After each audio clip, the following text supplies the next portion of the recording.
अच्छा जी, before moving forward अभी तक हम लोग देख लेते हैं कि प्रोबेबिलिटी में क्या क्या चीज़ें डिस्कस की हैं। हमने कहा कि प्रोबेबिलिटी कहते हैं चांस को, और जो चांस होता है उसमें दो चीज़ें होती हैं। नंबर वन, हम लोग गेम ऑफ चांस, ये नहीं कि जिसमें हम लोग पास्ट एक्सपीरियंस को डिसरिगार्ड कर देते हैं, और फिर जो दूसरी चीज़ थी वो था पास्ट एक्सपीरियंस की बेस पे हम लोग कैलकुलेशन करते हैं कि क्या प्रोबेबिलिटी होती है। अभी हम लोग गेम ऑफ चांस को पढ़ रहे हैं, और उसमें हमने देखा कि सिंगल एक्सपेरिमेंट जब आप करते हो, एक डाइस रोल करते हो, कॉइन टॉस करते हो, या एक कार्ड निकालते हो, या एक आइटम सेलेक्ट करते हो, तो फिर किस तरह से प्रोबेबिलिटी कैलकुलेट करते हैं। उसके फिर आगे हमने दो पार्ट्स किए कि भाई सब सिंगल एक्सपेरिमेंट के केस में अगर तो हम लोग सिंगल आउटकम की प्रोबेबिलिटी कैलकुलेट कर रहे हैं तो दैट इज़ वेरी सिंपल कि probability of that item is equal to number of favourable और required outcomes in sample space divided by number of total outcomes in sample space, right. और इसकी हमने बहुत सारी प्रैक्टिसेस भी देखी। फिर उसके बाद हम लोगों ने कहा कि अगर सिंगल आउटकम की बजाय मल्टीपल आउटकम्स हो जाएं तो मल्टीपल आउटकम्स के केस में फिर हम लोग रूल वही सिंगल आउटकम्स वाले ही लगाते हैं, लेकिन हम लोग एडिशन लॉ या और लॉ लगाते हैं। और लॉ हमें ये कहता है कि अगर हमने ए या बी इन दोनों की कंबाइंड प्रोबेबिलिटी निकालनी है तो फिर हम लोग क्या करें, इनकी इंडिविजुअल प्रोबेबिलिटीज़ को ऐड कर दें। हाँ, ऐड करते वक्त आपने ये ज़रूर ध्यान रखना है कि कोई चीज़ डबल काउंट ना हो जाए। तो हमने ये कहा कि ये जो कॉमन वाला आइटम है ये दो दफ़ा क्योंकि काउंट हो जाते हैं तो एक दफ़ा हमें इसको माइनस करना चाहिए। और फिर यहाँ से हमने कहा कि अगर ये वाला जो फैक्टर है इसका आंसर आ जाए 0 तो हम कहते हैं कि नथिंग इज़ कॉमन और ये म्यूचुअली एक्सक्लूसिव इवेंट्स होते हैं, राइट। और हमने कहा कि अगर ये नॉट इक्वल टू 0 आ जाए, यानी कि 0 से बड़ा आ जाए, तो ये नॉट म्यूचुअली एक्सक्लूसिव इवेंट्स होते हैं। ठीक है, इक्वल टू 0 मतलब mutually exclusive, not equal to 0 मतलब नॉट म्यूचुअली एक्सक्लूसिव, राइट।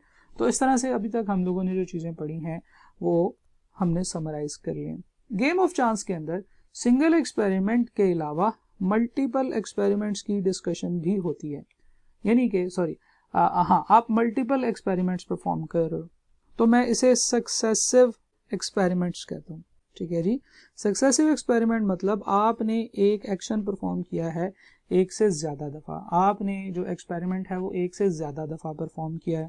तो अब सक्सेसिव एक्सपेरिमेंट के केस में हम लोग डिस्कशन करने लगे हैं कि सक्सेसिव एक्सपेरिमेंट एक्चुअली होता क्या है। फॉर एग्जांपल, आपने एक कॉइन को 2 दफ़ा टॉस किया है, coin is tossed 2 times, right. आपने एक दफ़ा कॉइन टॉस किया, फिर उसके बाद आपने दूसरी दफ़ा कॉइन टॉस किया। फर्स्ट टाइम आपने कॉइन टॉस किया तो आपको पता है कि इसके जो स्पेसिफिक आउटकम्स हैं एक दफ़ा वो कॉइन को टॉस करने के वो 2 हैं, दैट इज़ आपको हेड आ सकता है और फिर टेल आ सकता है। और फिर जब आपने सेकंड टाइम इसको कॉइन को टॉस किया होगा तो आपको पता है कि दूसरी दफ़ा भी हेड और टेल के चांसेस हैं, और इन दोनों के चांसेस सेम हैं। पहली दफ़ा हेड आने के चांसेस कितने हैं, 1/2 यानी कि 50%, और टेल आने के चांसेस कितने हैं, 50%। और दूसरी दफ़ा भी हेड आने के चांसेस हैं 50% और टेल आने के चांसेस भी 50% है, राइट। यानी कि एक्चुअली आपने जो कॉइन 2 दफ़ा टॉस किया है ये आपने सिंगल एक्सपेरिमेंट परफॉर्म किया है 2 दफ़ा, राइट। और एक और तरह से भी बात हो सकती है, उसने कहा कि a coin is tossed 2 times या 2 कॉइन्स आर टॉस्ड साइमल्टेनियसली। ठीक है जी, आपके पास 2 कॉइन थे और आपने उन दोनों को इकट्ठे टॉस किया, एक आपने लेफ्ट हैंड पे रखा होगा, एक आपने राइट हैंड पे रखा होगा, इन दोनों को ऐसे टॉस किया होगा। तो भी हम लोग कहते हैं कि जी फर्स्ट कॉइन के ऊपर जो पॉसिबल आउटकम्स हैं वो हैं हेड और टेल, जिनकी प्रोबेबिलिटी है जी 50% और 50%। और जो सेकंड कॉइन है इसके ऊपर भी हेड और टेल आने के चांसेस हैं जनाब 50% और 50%, राइट। तो इस बात को बताने का मकसद ये है कि आपको वो कहे कि a coin is tossed 2 times, ठीक है, या 3 टाइम्स या 4 टाइम्स, या अगर आपको कहे कि 2 कॉइन्स आर टॉस्ड साइमल्टेनियसली, एक ही बात है, ठीक है, दीज 2 आर सेम और इन दोनों की ट्रीटमेंट सेम तरीके से होगी। सिमिलरली एग्जामिनर ये भी कह सकता है कि एक डाइस को रोल किया है 2 दफ़ा, या वो आपको ये भी कह सकता है कि 2 dices at the same time roll की है, कैलकुलेशन सेम होगी, क्योंकि एक्चुअली दोनों को हम लोग पार्ट्स में डिवाइड कर देते हैं, सिंगल एक्सपेरिमेंट में ले जाते हैं, तो एक ही बात है, राइट। तो इस तरह के आउटकम्स में प्रोबेबिलिटी निकालने के लिए हम लोग 3 तरीके यूज करते हैं depending upon the scenario, the situation जो कि हमारे पास है। ठीक है जी। सबसे पहला जो तरीका होता है that is called combined sample space. ठीक है, नाम सुन के आपको थोड़ा थोड़ा अंदाजा होना शुरू हो गया कि हम लोग एक कंबाइंड सैंपल स्पेस बना लेते हैं। एक सिंगल एक्सपेरिमेंट की सैंपल स्पेस से निकल के हम लोग कंबाइंड सैंपल स्पेस बना लेते हैं, लेकिन इसका बड़ा लिमिटेड सा यूज है। बड़े थोड़े से एक्सपेरिमेंट्स में ये चीज हमें हेल्प आउट करती है। जो दूसरा तरीका होगा दैट इज मल्टीप्लिकेशन लॉ। हम लोग मल्टीप्लिकेशन लॉ को यूज करेंगे सक्सेसिव एक्सपेरिमेंट्स की प्रोबेबिलिटी कैलकुलेट करने के लिए, क्योंकि कभी कभार ऐसे होगा कि कंबाइंड सैंपल स्पेस हमें ज़्यादा टाइम ले रही होगी। क्योंकि आपको याद है हमने सैंपल स्पेस बनाई थी कॉइन्स के अंदर, हमने सैंपल स्पेस बनाई थी डाइसेस के अंदर, लेकिन सैंपल स्पेस हमने सिंगल एक्सपेरिमेंट में भी डेक ऑफ कार्ड्स की तो बनाई नहीं थी, क्योंकि वो 52 आइटम्स होती हैं। तो जब सैंपल स्पेस के अंदर आइटम्स बहुत ज़्यादा हो जाती हैं तो सैंपल स्पेस बनाने का फायदा कोई नहीं होता, वो बहुत ज़्यादा रिगरस टास्क हो जाता है, वो बहुत ज़्यादा टाइम ले रहा होता है, राइट। तो फिर हम लोग कंबाइंड सैंपल स्पेस भी नहीं बनाएंगे उस तरह के आइटम्स में। हम लोग कंबाइंड सैंपल स्पेस का बड़ा लिमिटेड सा, बड़ा थोड़ा सा यूज है। मल्टीप्लिकेशन लॉ को यूज कर रहे होंगे जब हमारे पास कंबाइंड सैंपल स्पेस वाला तरीका फेल हो जाएगा, ये ज्यादा टाइम ले रहा होगा। और इवन कुछ ऐसे वेज भी आएंगे, कुछ ऐसे एक्सपेरिमेंट्स भी आएंगे जिसमें मल्टीप्लिकेशन लॉ भी टाइम जाया कर रहा होगा। मैं ये नहीं कह रहा कि कंबाइंड सैंपल स्पेस से हम लोग वो वाले सवाल नहीं कर सकते जिनको हमने मल्टीप्लिकेशन लॉ से करना है, राइट। जो सवाल मल्टीप्लिकेशन लॉ से हम सॉल्व कर रहे होंगे वो कंबाइंड सैंपल स्पेस से भी सॉल्व हो जाते हैं। ठीक है, ये बात यहाँ पे करना जरूरी है, मैं इसलिए कर रहा हूँ कि 3 डिफरेंट वेज हैं। सबसे पहला कंबाइंड सैंपल स्पेस, दूसरा मल्टीप्लिकेशन लॉ, और तीसरा जो है that is called combinations and permutations by using combination and permutations. ठीक है, प्रैक्टिकल इट इज कॉम्बिनेशन और साथ में हम लोग परम्यूटेशंस भी पढ़ते हैं। तो सक्सेसिव एक्सपेरिमेंट में प्रोबेबिलिटी कैलकुलेट करने के 3 तरीके हैं। कोई भी सवाल इन तीनों में से किसी भी तरीके से सॉल्व हो सकता है, लेकिन कुछ सवाल ऐसे होंगे जो कंबाइंड सैंपल स्पेस से हम सॉल्व करेंगे तो ज़्यादा अच्छे तरीके से सॉल्व हो जाएंगे, और कुछ सवाल ऐसे होंगे जिनमें कंबाइंड सैंपल स्पेस पे बहुत ज़्यादा टाइम लग रहा होगा, फिर हम कंबाइंड सैंपल स्पेस से सॉल्व नहीं करेंगे, हम उन्हें मल्टीप्लिकेशन लॉ से सॉल्व करेंगे। और फिर कुछ ऐसे सवाल होंगे जिनमें इवन मल्टीप्लिकेशन लॉ भी बहुत ज़्यादा टाइम ले रहा होगा, फिर हम लोग कॉम्बिनेशन और परम्यूटेशन के कॉन्सेप्ट्स की हेल्प लेंगे, राइट। तो सवाल किसी भी तरीके से सॉल्व हो जाएगा, लेकिन हम लोग एक क्विक वे भी निकालना चाह रहे हैं, इसलिए हम लोग इन तीनों को पढ़ेंगे, राइट। तो एक एक करके अब हम इन चीज़ों को डिस्कस करते हैं। सबसे पहले हम लोग जो बात करने लगे हैं वो है कंबाइंड सैंपल स्पेस के थ्रू किस तरह से सक्सेसिव एक्सपेरिमेंट्स की प्रोबेबिलिटी कैलकुलेट करते हैं। ले जनाब, हमारे पास एक एक्सपेरिमेंट है 2 कॉइन्स आर टास्ड। ठीक है जी, तो यहीं से पता चल जाएगा आपको, बहुत इजीली आइडेंटिफाई हो जाएगा कि सिंगल एक्सपेरिमेंट है कि सक्सेसिव एक्सपेरिमेंट है। ठीक है जी, 2 कॉइन्स टॉस किए हैं, आपने 2 दफा टॉस किया है। What is the probability that, find the probability that head appears on both time, दोनों दफा हेड आ जाए। तो देखें जनाब, आपने एक एक्सपेरिमेंट परफॉर्म किया है, 2 कॉइन्स टॉस किए हैं। हमें पता है कि जैसे ही हमारा एक्सपेरिमेंट हमारे पास आ जाता है, हम एक्सपेरिमेंट से सैंपल स्पेस बना लेते हैं। लेकिन सैंपल स्पेस तो अभी तक हमने पढ़ी है कि सिंगल एक्सपेरिमेंट की सैंपल स्पेस होती है हेड और टेल, लेकिन जब मैं 2 दफा कॉइन टॉस कर रहा हूं तो मेरी कंबाइंड सैंपल स्पेस क्या होगी, तो मुझे कंबाइंड सैंपल स्पेस बनानी आनी चाहिए। देखें जनाब, जब आप कंबाइंड सैंपल स्पेस बनाते हैं तो आप क्या करते हैं, आप सबसे पहले फर्स्ट एक्सपेरिमेंट के पॉसिबल आउटकम्स लिख देते हैं हेड और टेल, और अलोंग द रो आप सेकंड एक्सपेरिमेंट के आउटकम्स लिख देते हैं।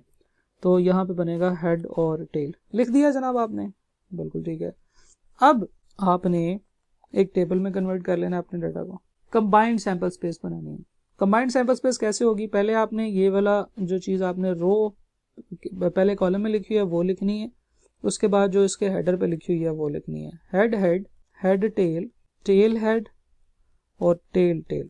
नहीं जनाब, तो जब आप 2 कॉइन्स टॉस करते हो तो आपकी जो कंबाइंड सैंपल स्पेस बनती है वो इस तरह से बनती है, head head, head tail, tail head या टेल टेल।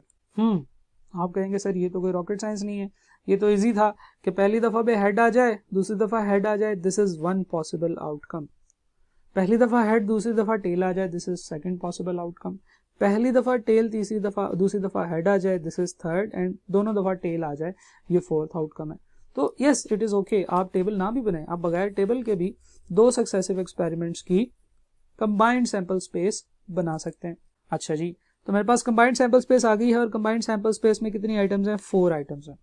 तो what is the probability that कि पहली दफा भी हेड आए, कोमा का मतलब क्या है, and after that second time भी हेड आए, right? First time head and second time head, यानी कि पहला भी हेड दूसरा भी हेड। तो हम इसे एक्चुअली हेड हेड लिख देते हैं कि probability of head and head is equal to sample space में देखें 2 कॉइन्स आपने टॉस किए हुए हैं, तो सैंपल स्पेस में टोटल कितनी आइटम्स हैं? 4, तो डिनोमिनेटर में तो आएगा 4। अब आपने सैंपल स्पेस में जाना है और देखना है कितने आउटकम्स ऐसे हैं जो इस कंडीशन को फुलफिल कर रहे हैं। There is only one outcome which is fulfilling this condition, तो मैं कहूंगा कि 1/4 25% आर द चांसेस कि पहली दफा भी हेड आएगा और दूसरी दफा भी हेड आएगा, राइट? तो ये थी जी प्रोबेबिलिटी ऑफ इवेंट ए, और इवेंट ए क्या था कि probability that head appears on अबॉट्स टाइम। अच्छा, मैं आपसे पूछता हूं कि आप मुझे प्रोबेबिलिटी बताएं, what is the probability that tail appears on first coin and head appears on second coin, right? तो मैं कहूंगा कि मैंने जो कैलकुलेशन करनी है, मैंने कैलकुलेशन करनी है पहली दफा टेल आए और फिर उसके बाद हेड आए। तो मेरे पास टोटल आउटकम्स कितने हैं जनाब? 4 ही हैं। इन 4 आउटकम्स में से कितने आउटकम्स ऐसे हैं जिनमें पहले टेल लिखा हुआ है फिर हेड लिखा हुआ है? There is only one outcome, this one. तो 1/4 आर द चांसेस कि जनाब पहली दफा टेल आएगा दूसरी दफा हेड आएगा। थोड़ा सा इसको जरा स्टेप अप करते हैं। देखें जनाब, एक और आउटकम है जिसकी प्रोबेबिलिटी अब हम कैलकुलेट करने लगे हैं। मेरा आपसे सवाल ये है कि what is the probability that tail and head appears, right? अब मैंने ये नहीं कहा कि पहले कॉइन में टेल और दूसरे में हेड आना चाहिए, ना ही मैंने ये कहा कि पहले में हेड और दूसरे में टेल आना चाहिए। तो फिर मैंने जो प्रोबेबिलिटी कैलकुलेट करने के लिए कहा है वो एक्चुअली मैंने आपको कहा है कि पहले टेल आ जाए बाद में हेड आ जाए, या पहले हेड और बाद में टेल आ जाए। ठीक है जी, क्या ख्याल है? मैंने आपको ये कहा है कि either it should be tail head और either it should be head और हेड टेल। तो हम लोग जाते हैं अपनी सैंपल स्पेस के अंदर। टोटल सैंपल स्पेस की आइटम्स हैं 4, और सैंपल स्पेस में कितनी आइटम्स ऐसी हैं जिनमें एक टेल और एक हेड है? तो there is 1 tail 1 head in this outcome and there is 1 tail and 1 head in this outcome. पहले वाले ये इसमें और इन दोनों सवालों में सिर्फ ये फर्क था कि यहाँ पे उसने मुझे ऑर्डर बता दिया, ऑर्डर वॉज स्पेसिफाइड। तो फिर मैंने कहा कि सिर्फ एक ही ऐसा आउटकम है जिसमें पहले टेल और बाद में हेड आ रहा है, लेकिन यहाँ पे उसने मुझे ऑर्डर आइडेंटिफाई करके नहीं दिया। उसने मुझे कहा है कि एक टेल और एक हेड चाहिए। तो सैंपल स्पेस में मैं देखूंगा कि कितने आउटकम्स ऐसे हैं जिनमें एक टेल और एक हेड है। तो सैंपल स्पेस में यहाँ पे एक टेल एक हेड है, यहाँ पे एक टेल एक हेड है। There are 2 outcomes in the sample space which have 1 tail and 1 head. So there are total 50% chances that 1 tail and 1 head will appear, right? तो this is very easy। जब हम लोग 2 कॉइन्स को toss करते हैं हमने combined sample space बनानी है। इसी तरह से हम लोग कंबाइंड सैंपल स्पेस बात करते हैं 3 कॉइन्स की। तो एक्सपेरिमेंट है जनाब 3 कॉइन्स आर टॉस्ड, ठीक है? तो सैंपल स्पेस को बनाने के 2 तरीके होते हैं। पहला तरीका तो ये है कि आप 2 आउटकम्स के 2 एक्सपेरिमेंट्स की प्रोबेबिलिटी यहाँ पे लिखें। 2 एक्सपेरिमेंट की प्रोबेबिलिटी क्या आ रही थी? Head tail, tail head, tail tail और हेड हेड। और तीसरे की फिर उसी तरह से अलोंग द कॉलम लिख लें, ये है जी हेड और टेल। तो जब आप इन दोनों की कंबाइंड प्रोबेबिलिटी निकालोगे तो that will be equal to head ये वाला, फिर head tail, head tail head, head tail tail, head head और हेड, फिर ये वाला टेल और फिर उसके साथ ही आगे लिखनी है tail head tail, tail tail head, tail tail tail और टेल हेड हेड, राइट? तो इस तरह से आपके पास जो फाइनल आउटकम बनेगा, आपकी जो कंबाइंड सैंपल स्पेस बनेगी, that will be like this, right. ये आपकी 3 कॉइन्स की कंबाइंड सैंपल स्पेस बन गई। जैसे जैसे आप कंबाइंड सैंपल स्पेस बनाते जाएंगे, बड़ी होती जाएगी, जैसे जैसे आप कॉइन्स को इंक्रीज करते जाएंगे, आपकी सैंपल स्पेस बढ़ती जाएगी। तो इसके लिए एक फार्मूला भी यूज होता है कि कंबाइंड सैंपल स्पेस में का जो साइज है, size of combined sample space is equal to outcomes in single experiment, outcomes in single experiment की power number of experiments, right. तो अगर मैं आपसे पूछूं कि जनाब मैंने 3 कॉइन्स टॉस किए हैं, तो मुझे बताएं कि जो कंबाइंड सैंपल स्पेस होगी उसका साइज कितना होगा। तो मुझे पता है कि इसका फार्मूला है आउटकम्स इन सिंगल एक्सपेरिमेंट की power time number of experiments. तो जब मैं एक दफ़ा कॉइन को टॉस करता हूँ तो मेरे आउटकम्स आते हैं 2, और एक्सपेरिमेंट में कितनी दफ़ा परफॉर्म कर रहा हूँ, 3 दफ़ा। 3 कॉइन्स टॉस किए हैं तो 2 पावर 3, तो 2 पावर 3 इज इक्वल टू 8, और ये देखें मेरे सैंपल स्पेस में 8 आइटम्स हैं, राइट। सिमिलरली अगर मैं आपसे कहूँ देयर इज एन एक्सपेरिमेंट कि जी एक्सपेरिमेंट है जी 4 कॉइन्स आर टॉस्ड, तो क्या आप मुझे बता सकते हो कि कंबाइंड सैंपल स्पेस में कितनी आइटम्स होंगी। हाँ जी बिल्कुल, ये होता है जी आउटकम पावर टाइम्स। तो आउटकम्स, सिंगल एक्सपेरिमेंट में आउटकम्स होते हैं 2, और कितनी दफ़ा आपने एक्सपेरिमेंट परफॉर्म किया है, 4 दफ़ा, तो 2 पावर 4 इज 16, राइट। सिमिलरली अगर मैं आपसे पूछूं कि there is an experiment that we have tossed a coin 5 times, तो कितने पॉसिबल आउटकम्स, कितने आइटम्स होंगे जी सैंपल स्पेस में। हम लोग कहेंगे 2 power 5 which is equal to 32, काफ़ी बड़ी सैंपल स्पेस बन जाएगी। अब जैसे जैसे हम लोग ऊपर जाते जाते हैं, जैसे जैसे हम लोग कॉइन्स बढ़ाते चले जाते हैं, सैंपल स्पेस बड़ी होती चली जाती है। और ये वो टाइम होता है जहाँ पे कंबाइंड सैंपल स्पेस का कॉन्सेप्ट बहुत ज़्यादा टाइम लेना शुरू हो जाता है। फर्ज करें कि मैंने 5 कॉइन्स टॉस किया और मैं उसमें किसी चीज़ की प्रोबेबिलिटी कैलकुलेट करना चाहता हूँ, तो it will take a lot of time कि सबसे पहले तो मैं 32 आइटम्स की कंबाइंड सैंपल स्पेस बनाऊंगा, फिर उसके बाद उसमें से वो चीज़ें आइडेंटिफाई करूंगा, तो फिर हम लोग इस तरह के सवालों में दूसरे आइटम की तरफ मूव करेंगे, जो हमारा दूसरा तरीका है मल्टीप्लिकेशन लॉ का। खैर वापस चलते हैं, हम लोग ऊपर चलते हैं, जब भी हम लोग काम कर रहे थे तो हमारे पास जो कंबाइंड सैंपल स्पेस का साइज है उसका फॉर्मूला होता है जी outcomes power number of experiments, outcome into outcome power time, ठीक है जी। अच्छा, कंबाइंड सैंपल स्पेस को आपको पता है कि जी 8 आइटम्स होते हैं, तो बजाय इसके कि आप ये टेबल से बनाए, मैं आपको दूसरा तरीका भी बताता हूँ जो इरफान में यूज किया जाता है, दैट इज कि आपको पता है जी 8 आउटकम्स आने वाले हैं, ठीक है, और आपको पता है कि there are 2 possible outcomes, head और टेल। तो इसमें से मुझे पता है कि 4 हेड होंगे, तो मैं 4 दफ़ा हेड लिख देता हूँ, और 4 टेल्स होंगी, 4 दफ़ा मैं टेल्स लिख देता हूँ, ठीक है जी। तो फिर ये टोटल मेरे पास 7 आउटकम्स हो जाएंगे। अच्छा, 4 का हाफ कितना होता है, 2। अब मैंने 2-2 दफ़ा हेड और 2-2 दफ़ा टेल लिखनी है, और फिर उसके बाद 1 दफ़ा हेड, 1 दफ़ा टेल, 1 दफ़ा हेड, 1 दफ़ा टेल, 1 दफ़ा हेड, 1 दफ़ा टेल, 1 दफ़ा हेड और 1 दफ़ा टेल। तो this is your combined sample space for 8 outcomes. अब देखें ये combined sample space is exactly same जो मैंने यहाँ पे लिखी है, तो ये वाला तरीका भी यूज कर सकते हैं, ये वाला तरीका भी यूज कर सकते हैं। सिमिलरली जब हम कंबाइंड सैंपल स्पेस 4 कॉइन्स की टॉस करेंगे तो मुझे पता है 16 आउटकम्स आने वाले हैं, जिनमें से 8 आउटकम्स ऐसे होंगे जिनमें पहले हेड लिखा होगा 5, 6, 7 और 8, और 8 आउटकम्स ऐसे होंगे जिनमें पहले टेल लिखा होगा 2, 3, 4, 5, 6, 7 और 8, ठीक है जी। दूसरा फिर 8 का हाफ कितना होता है, 4, तो 4 दफ़ा हेड, 1, 2, 3, 4, और 4 दफ़ा टेल, 1, 2, 3, 4। सिमिलरली 4 दफ़ा हेड, 4 दफ़ा, सॉरी ये हेड होना चाहिए, 4 दफ़ा हेड और 4 दफ़ा टेल। फिर 4 का हाफ कितना होता है, 2, तो 2 दफ़ा हेड, 2 दफ़ा टेल, 2 दफ़ा हेड, 2 दफ़ा टेल, 2 दफ़ा हेड और 2 दफ़ा टेल, 2 दफ़ा हेड और 2 दफ़ा टेल। फिर उसके बाद 1 दफ़ा head, tail, head, tail, head, tail, head, tail, head, tail, head, tail, head, tail, head और टेल। तो ये रही जनाब आपके पास combined sample space of 16 outcomes, 16 possible outcomes. जब हम 4 कॉइन्स टॉस करते हैं तो हमारे पास कंबाइंड सैंपल स्पेस ऐसी बनती है। भाई इसके बाद जो 5 कॉइन को टॉस करने के लिए जो 32 आउटकम्स बनते हैं, कि मैं तो नहीं बनाने वाला, अगर आप बनाना चाहते हैं तो आप बना लीजिएगा, because it is going to take a lot of time, right. तो this is how we make combined sample space. अच्छा जी, कंबाइंड सैंपल स्पेस के अंदर अब हम प्रोबेबिलिटी किस तरह से कैलकुलेट करते हैं, वापस आ जाते हैं। हमारा एक्सपेरिमेंट है कि जी हमने 3 कॉइन्स टॉस किए हैं और अब हम प्रोबेबिलिटी कैलकुलेट करना चाहते हैं कि पहली दफा हेड आ जाए, दूसरी दफा टेल आ जाए और तीसरी दफा हेड आ जाए।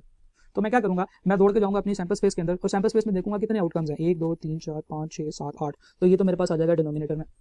अब कितने आउटकम्स ऐसे हैं जिसमें पहला हेड, दूसरा टेल और तीसरा हेड है। There is only one outcome, this one which fulfils this requirement. और रिक्वायरमेंट क्या थी कि पहले हेड आए फिर टेल आए फिर हेड आए। तो फिर मेरे पास यहाँ पे जो इसका आंसर होगा that is 1/18 which is equal to any fraction जो भी बनेगी आप इसे कर सकते हो 1/8 1/8।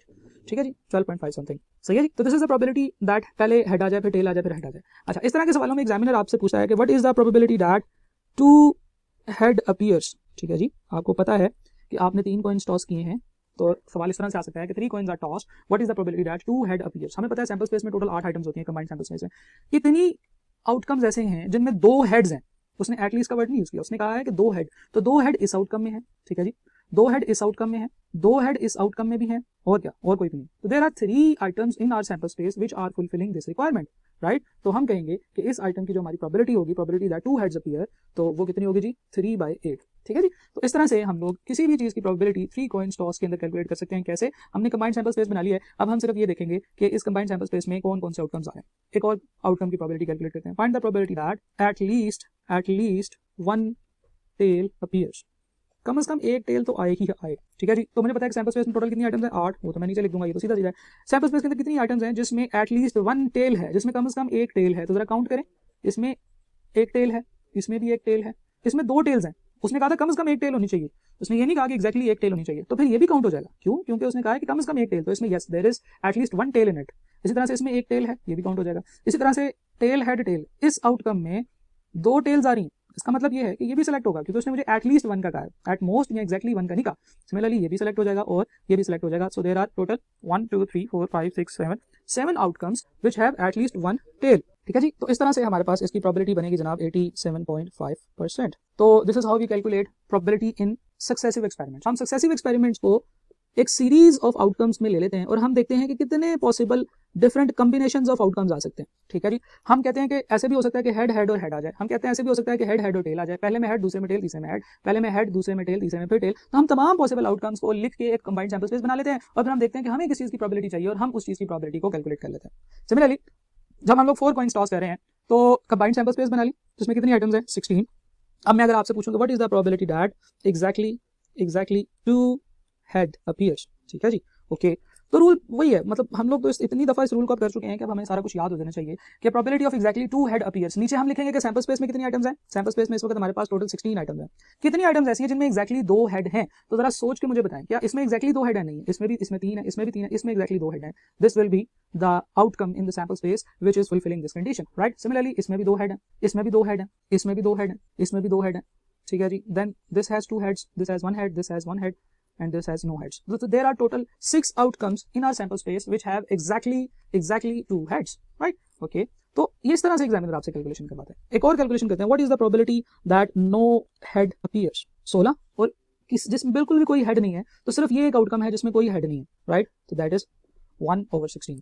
अच्छा, probability that no tail appears. तो नो टेल अपीयर का मतलब है कि एक ऐसा आउटकम जिसमें कोई भी टेल नहीं है। तो इन सारे आउटकम्स में कोई ना कोई एटलीस्ट एक ना एक टेल जरूर होगी, सिर्फ ये वाला एक आउटकम है जिसमें कोई टेल नहीं है। तो हम लोग क्या कहेंगे, there are 1/16 chances that no tail appears, right. तो एग्जामिनर कभी कभी बच्चों से पूछता है कि बताएं कि probability that no head appears and probability that no tail appears, इन दोनों का आपस में क्या रिलेशन है। तो क्या ये एक दूसरे के कॉम्प्लीमेंट इवेंट्स हैं? जी नहीं, दे आर नॉट कॉम्प्लीमेंट्स। ठीक है जी। हो सकता है कि आप इसे कॉम्प्लीमेंट कंसिडर कर रहे हो, लेकिन कॉम्प्लीमेंट एक इवेंट के होने की और उस इवेंट के ना होने की प्रोबेबिलिटी को कहते हैं। तो हो सकता है कि आपका अगर एमसीक्यू वाइज बेस्ड पेपर है और उसमें वो आपसे ऑप्शन ये दे रहा है जी दीज आर कॉम्प्लीमेंट इवेंट्स। फिर दूसरा भी है these are what you can say equilikely. C option है जी not equilikely. And D में वो कह देता है कि जनाब इक्वी लाइकली के अलावा हम लोगों ने नॉट म्यूचुअली एक्सक्लूसिव। तो बताएं कि करेक्ट आंसर क्या होगा, इन दोनों का आपस में क्या रिलेशनशिप है। ये दोनों क्योंकि एक दूसरे का उल्ट नहीं है, तो ये कॉम्प्लीमेंट इवेंट्स तो हो ही नहीं सकते। क्या ये इक्वी लाइकली है?